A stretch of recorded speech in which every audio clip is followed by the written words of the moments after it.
కళ్ళతోనే మాట్లాడాడు. బాధపడతావు, నువ్వు నిలబడతావులే, నేను నిలబెట్టుకుంటాగా నిన్ను. వెలుపలికి పోయి సంతాపపడి ఏడ్చాడు. ఎందుకు ఏడ్చాడో తెలుసా? నాలాంటి నీచుడు నా ప్రభువును ప్రేమిస్తుంది, నాలాంటి వంచకుండా ప్రభువును ప్రేమిస్తుంది, నాలాంటి వ్యక్తి నా ప్రభువును కనికరించింది. నీ పేరెత్తటాన్ని కూడా అర్హుడిని కానయ్యా నేను నీచు, నేను ద్రోహిని ప్రభు.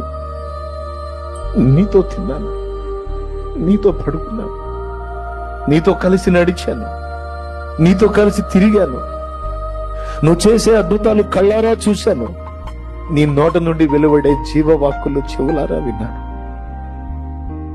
కొన్ని గంటలకు ముందే నీకు వాగ్దానం చేశాను, మాట ఇచ్చాను, ప్రామిస్ చేశాను, కానీ నిలుపుకోలేను.